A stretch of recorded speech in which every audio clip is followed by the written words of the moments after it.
ഒന്ന് അമർത്തി വരക്കന്റെ വാറുണ്ടേ. ഇനി വരച്ചാ ഇതിന്റെ തോല് പോവും. ഓ വന്നോ?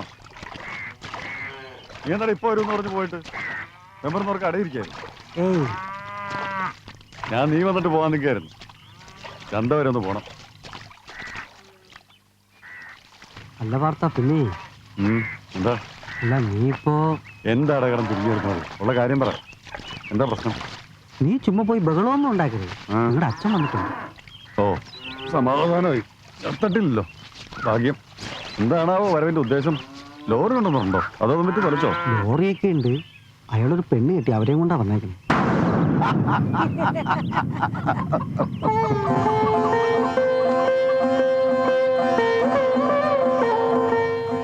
ചെല്ലേ അകത്തേക്കല്ലേ. ഞാൻ പറഞ്ഞില്ലേ മോൾക്ക് നിന്നെ ഇഷ്ടാവുന്നു. അവൾ എന്റെ മോളാ.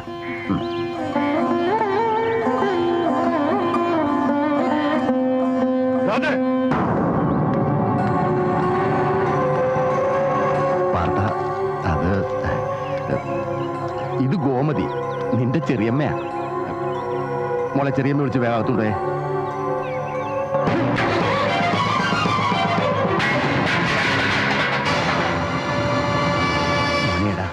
അവസാന കാലത്ത് എനിക്ക് ഇത്തിരി വെള്ളം അനത്തി തരാൻ ഇവളൊരു പാവാടാ. മിണ്ടരുത്, അല്ലെങ്കിൽ ഞാൻ വല്ല കടുകയും കാണിക്കും. പൊയ്ക്കോ മോനെ, നീ എന്റെ അവസ്ഥ ഒന്ന് മനസ്സിലാക്കി. തന്തയെ കൊന്നു പേര് ഏൽപ്പിച്ചെന്നെ ജയിലിലാക്കിയിട്ട് നിങ്ങൾ പോകും. രണ്ടിനും വീട്ടിൽ തുണ്ടും തുണ്ടൊക്കെ ഞാൻ പൊയ്ക്കോ. മോനെ ഞാൻ എടാ ഞാൻ പറയട്ടെ.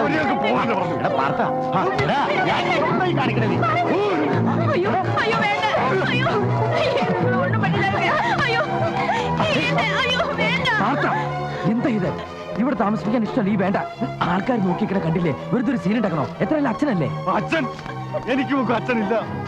പണ്ട് ഇതുപോലെ ഒരു ചേട്ടൻ ഇടപാട് തുടങ്ങിയപ്പോഴാ എന്റെ അമ്മ ആദ്യം തളർന്നു വീണത്. ഇയാളെ കുറിച്ച് തെണ്ണപ്പെട്ട എന്റെ അമ്മ ചത്തത്. ചത്താൽ ഇയാളെ കൊന്നാ. ആദ്യം പിടിപ്പിച്ചു ഇയാളുടെ അമ്മയെ കൊന്നാ. മോനെ പാർത്ത, ഇത് അങ്ങനെയല്ല. ഞാനിവിടെ റേഷ്യ ചെയ്ത് കെട്ടിക്കൊണ്ടു വന്നേക്കണതാ. എടാ ഞാൻ പഴയ ചക്രവാണിയല്ല, നീ എന്നെ വിശ്വസിക്കരുത്. കല്യാണ പ്രായത്തേക്കുന്ന ഒരു പെണ്ണ് വെക്കുമ്പോ സ്വന്തം കല്യാണത്തെ കുറിച്ച് ആലോചിക്കുന്ന ഒരു തന്ത എനിക്ക് വേണ്ട. ചക്രവാണി, തൽക്കാലം നിങ്ങൾ ഇവരെ കൂട്ടിട്ട് പോ. ഇപ്പോഴത്തെ കല്യാണങ്ങുമ്പോ പാർത്ത് തന്നെ നിങ്ങളെ വന്ന് കൂട്ടിക്കൊണ്ടിരും. ഇതിനെയും കൊണ്ട് ഞാൻ എവിടെ പോവാനാ? അങ്ങനെ വെറും കൈയോടെ ഇവിടെ ഇറങ്ങി പോവാന്ന് പറഞ്ഞാ ഇത് എനിക്കൂടി അവകാശപ്പെട്ട മണ്ണാ.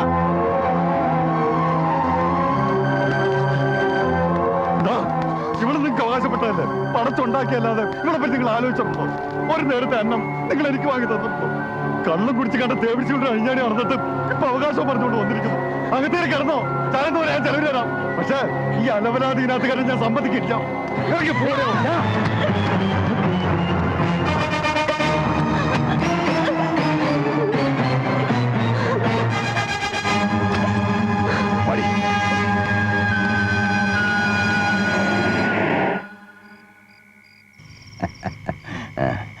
ഗോമതി, 2-3 കാപ്പിയിട്. കൂത്തൊള്ളി. മുതലാളി ഇവിടെ ഉണ്ടെന്ന് ഞാൻ അറിഞ്ഞില്ല.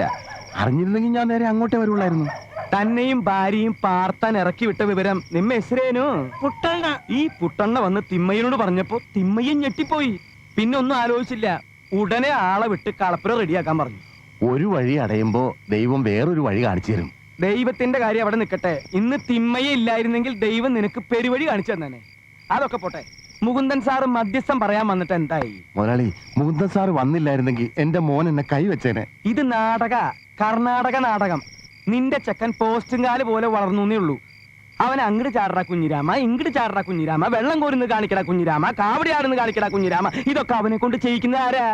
ആ കുറവനാ, മുകുന്ദൻ കുറവൻ. അയ്യാ എന്നടി? അയ്യ പാലില്ല.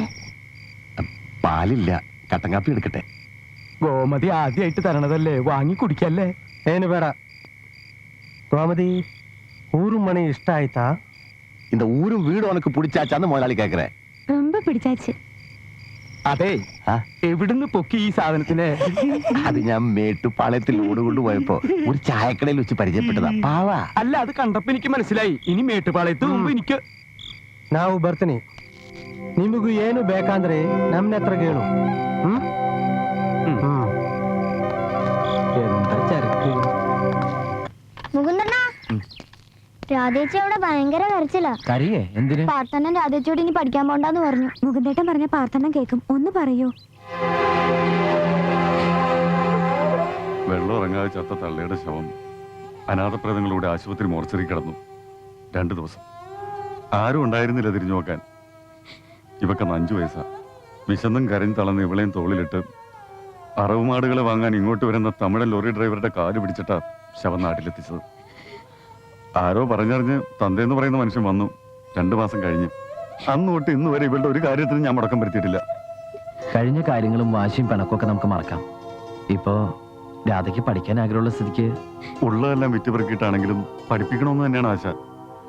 ആകെ ഉള്ളത് ഈ വീടും കുറെ പൈക്കളുവാ. കഴിഞ്ഞോണത്തെ വരവിന് കുടുംബസ്നേഹമുള്ള ഞങ്ങളുടെ തന്ത വീടിന്റെ ആധാരം അടിച്ചു മാറ്റി പണയം വെച്ച് ലോറി വാങ്ങി. ബാക്കിയുള്ളത് പൈക്കളാ. ഇവളുടെ കല്യാണ ചെലവിന് എന്റെ കയ്യിലുള്ള സമ്പാദ്യം. അയാളും ഭാര്യയും നാട്ടിലുള്ളിടത്തോളം കാലം അതിനും അവകാശം പറഞ്ഞുകൊണ്ട് വരും. കണ്ണി ചോരയില്ലാത്തവനാ. അതിനു മുമ്പ് എല്ലാത്തിനെയും വിറ്റുപെറുക്കി നല്ലൊരു ചെറുക്കനെ കണ്ടെത്തി ഇവിടെ കല്യാണം നടത്തണം. നാളെ പൈക്കളെയും കൊണ്ട് മലകയറുമ്പോ ഒരു പാമ്പ് കടിച്ചോ വെല്ലടി വെട്ടിയോ എന്റെ തല പോയാ ഇവക്ക് പിന്നെ ആരാ ഉള്ളത്? ഷേ, വേണ്ടാത്തൊന്നും ചിന്തിക്കില്ലേ. കല്യാണത്തിന് വേണ്ടി പാർത്ഥൻ കരുതിയിട്ടുള്ള സമ്പാദ്യത്തിൽ തൊടാതെ രാധയെ പഠിപ്പിക്കാൻ പറ്റിയല്ലോ. രാധയുടെ പഠിത്തത്തിന് ആവശ്യമുള്ള പണം ബാങ്ക് തരും. പാർത്ഥൻ കുറേശ്ശായിട്ട് തിരിച്ചടച്ചാ മതി. ഒക്കെ ശരിയാവും.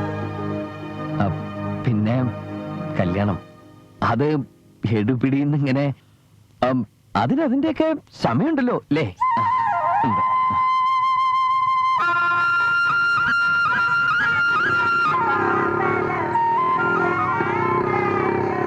സാറേ, ഞാൻ സാറിനെ കാണാൻ 1-2 തവണ ബാങ്കിൽ വന്നിരുന്നു.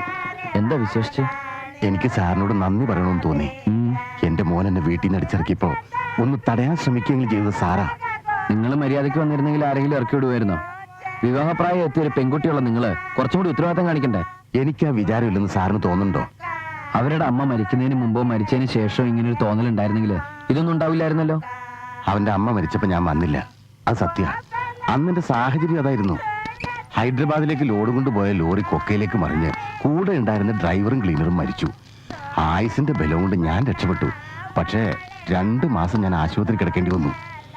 തിരിച്ച് നാട്ടിൽ വന്നപ്പോഴാ ഗൗരി മരിച്ച വിവരം അറിയുന്നത്. എന്തു വന്നാലും ഞാനിനി ഇവിടുന്ന് പോവില്ല. എന്റെ ഗൗരി അടക്കിയ മണ്ണിൽ എനിക്ക് മരിക്കുന്നതുവരെ ജീവിക്കണം. പക്ഷെ എന്റെ മക്കൾ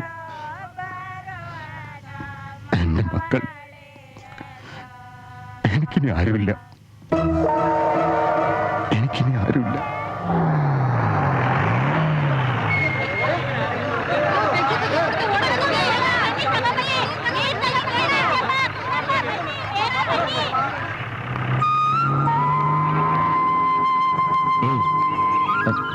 ഹലോ, വാ കേറ്.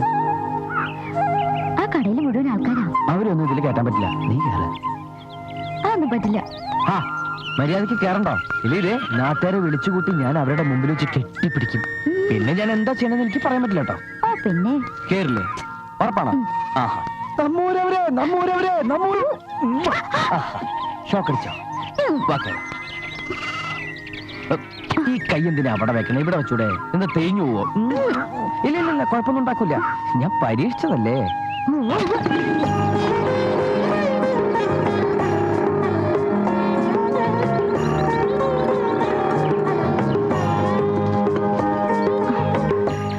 ഈശ്വര, ആരെങ്കിലും കണ്ടോ ആവോ?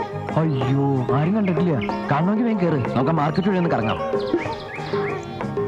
അതല്ല, അണ്ണൻ അറിഞ്ഞ. ഓ പിന്നെ, അണ്ണൻ അറിഞ്ഞ എന്റെ മൂക്കടിച്ചെത്തു.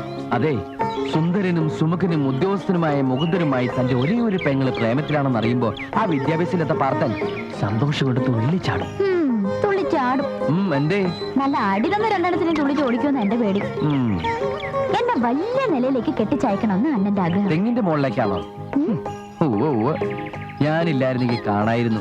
വലിയ നിലയിൽ കന്നുകാലികളെ മേക്കണ വല്ല കാലിച്ചക്കനെ കൊണ്ട് കെട്ടിച്ചേനെ നിന്റെ അണ്ണൻ. ഞാനല്ലാതെ വേറെ വല്ലോരും ഈ ചാണ മണക്കണ നാട്ടിലെ പെണ്ണിന്റെ വലയിൽ വീഴൂ? വേണ്ട, വീഴണ്ട. കാലിച്ചെറുക്കനല്ലാതെ ആരെങ്കിലും കിട്ടുമെന്ന് ഞാനൊന്ന് നോക്കട്ടെ. എന്റെ കോളേജിൽ പുതിയൊരു സാറ് വന്നിട്ടുണ്ട്. ഭയങ്കര സുന്ദരനാ. ഏയ്, അത്രയ്ക്കൊന്നും ഉണ്ടാവില്ല. 6 അടി പൊക്കം, കട്ടി മീശ, നല്ല ശബ്ദം. ക്ലാസ് എടുത്തോണ്ടിരിക്കുമ്പോഴേ എന്റെ മുഖത്തൊന്ന് കണ്ണെടുക്കില്ല. വൃത്തിയായിട്ടവൻ എന്നോട് ചോദിക്കാം, നാടെവിടെയാ, വീടെവിടെയാ, വീട്ടിൽ ആരൊക്കെ ഉണ്ട്, ടൗണിൽ താമസിക്കാൻ ഇഷ്ടമാണെന്നൊക്കെ. വായി നോക്കി അവനെന്നെ ജയിലിലേക്ക് ഇട്ടെന്നാ തോന്നണേ. എന്നിട്ട് നീ എന്ത് പറഞ്ഞു? ഞാനൊന്നും പറഞ്ഞില്ല. ഓ എന്റെ ഭാഗ്യം. ദേ, ഞാൻ തമാശ പറഞ്ഞല്ല കേട്ടോ. അങ്ങേർക്കും ഈ വട്ട് തുടങ്ങിയെന്നാ തോന്നണേ. നമ്മുടെ കാര്യം വേഗം അണ്ണനെ അറിയിച്ചില്ലെങ്കിൽ കുഴപ്പാവും. ഞാൻ അമ്മയ്ക്ക് എഴുതിയിട്ടുണ്ട്. നിന്റെ ഒരു ഫോട്ടോ വെച്ചിട്ടുണ്ട്. മറുപടി വന്നിട്ട് വേണം നിന്റെ അണ്ണന്റെ മുമ്പിൽ ഒന്ന് ചോദിക്കാൻ. എടോ മല കയറി പാർത്ത തന്റെ മരം കയറി പെങ്ങൾ എനിക്ക് കെട്ടിച്ചേരുമെന്ന്. അമ്മയ്ക്കെന്നെ ഇഷ്ടാവോ? അമ്മ നിന്റെ ഫോട്ടോ കണ്ട് മറുപടിക്ക് വരെ ഇങ്ങ് പോന്നേക്കൊന്നും എന്റെ പേടി. നമ്മുടെ കാര്യത്തിലൊരു തീരുമാനമായാൽ പിന്നെ അണ്ണനെ പിടിച്ച് കെട്ടിക്കണം. പാവം, എന്റെ കാര്യത്തിലൊരു തീരുമാനമായിട്ട് കല്യാണം കഴിക്കുന്ന വാശി പിടിച്ചിരിക്കുക. കൃഷ്ണഗിരിയിലെ ഗംഗാവ അവര് കാത്തിരിക്കാം. ദൈവമേ, ഈ മൊരടിനോടും പ്രേമോ? വെറുതെ അല്ല പ്രേമത്തിന് കണ്ണില്ല എന്ന് പറയണേ. അല്ല, ഈ ഗംഗവ കാണാനെങ്ങനെ? സുന്ദരിയാ? നല്ല ഡാൻസുകാരിയാ. ഹള്ളിയിലെ കോവിലിലെ കൃഷ്ണലീലിക്ക് വരും. ആഹാ. അയ്യോ, നേരം കുറയായി. ഞാൻ പോവാ. അണ്ണൻ അന്വേഷിക്കും. അല്ല അതെ ഒന്ന് ഇന്ന് ഞാൻ എന്തൊരു മണ്ടരാണെന്ന് നോക്കി സംസാരിച്ചോണ്ടിരുന്നപ്പോ ഞാനത് എന്താ? ഒരു മരോ ആരുല്ല. അയ്യടാ പറഞ്ഞു. ഏയ് വെയിറ്റ് ഇടണ്ട. ഇഷ്ടമായില്ലെങ്കിൽ തിരിച്ചെന്നാക്കാം. ആദ്യം അമ്മയുടെ കത്ത് വരട്ടെ. അതില് സമ്മതം അല്ലാന്നാണെങ്കിൽ ഇപ്പൊ തട്ടത് വേസ്റ്റ് ആവില്ലേ? അത് ഞാൻ സഹിച്ചു. ഛെ, കത്തിന്റെ കാര്യം പറയണ്ടായിരുന്നു. ഹോ, ഉമ്മയ്ക്കൊക്കെ ഇപ്പൊ എന്താ വില? ഞാൻ തന്നാ മതിയോ? ഛേ, അയ്യേ.